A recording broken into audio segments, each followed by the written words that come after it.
The name or title Abimelech comes from two Hebrew words, Ab, for a father, and Melech, for a king. Therefore, scholars interpret Abimelech in various ways, such as father king, my father is king or father of a king.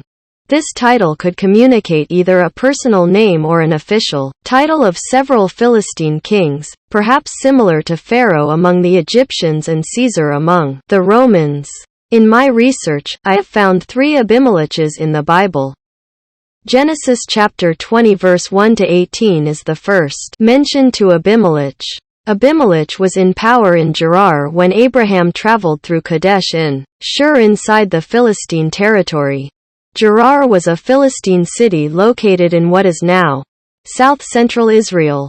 According to the Genesis narratives, Gerar was halfway between Gaza and Beersheba. When entering Gerar, Abraham proclaimed his wife Sarah as his sister.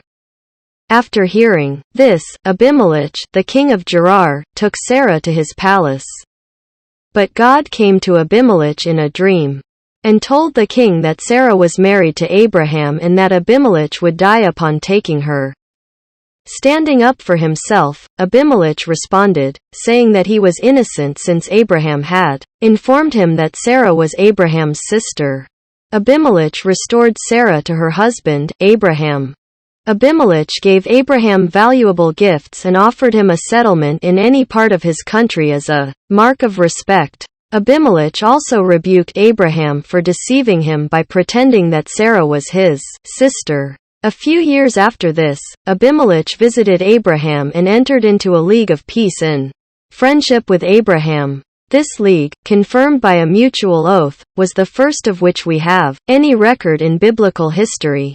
There was another Abimelech, a king of Gerar in the time of Isaac, mentioned in Genesis chapter 26. Though not all scholars agree, most believe this Abimelech is not likely to be the same in the Abrahamic narrative since approximately 90 years have passed between these events.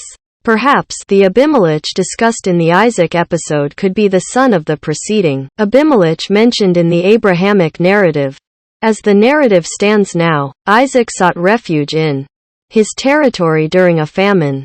Surprisingly, Isaac acted a part regarding his wife Rebekah similar to that of his father Abraham concerning Sarah. Abimelech rebuked Isaac for the deception, which he accidentally discovered. Isaac settled for a while in Gerar and prospered, though Isaac left the territory ultimately. Abimelech visited Isaac at Beersheba and expressed his desire to renew the covenant their fathers had entered. The third Abimelech mentioned in the Bible is the king of Shechem. This Abimelech, the son of biblical judge Gideon, who was proclaimed king of Shechem after the death of Gideon. Judges chapter 8 verse 31 introduces him as the son of Gideon and his Shechemite concubine. Chapter 9 of the book of Judges describes the biblical account of his reign. According to the biblical reports, he was an unprincipled and ambitious ruler who often engaged in war with his subjects. As the king, one of his first acts was to murder his brothers, 70 in number, on one stone, at Ophrah. Only one of his brothers named Jotham escaped the ordeal. During his reign, a civil war broke out, leading to a battle at a town called the Bez. Abimelech surrounded the leaders in a tower and approached the building intending to burn it down. However, a woman in the tower heroically dropped a large rock on Abimelech's head and cracked his skull. Nearing death, he called out to a comrade to stab him as being killed by a woman was considered disgraceful at that time. Thanks for watching. Please support us, comment on this video and share this video if you find it worth watching and sharing.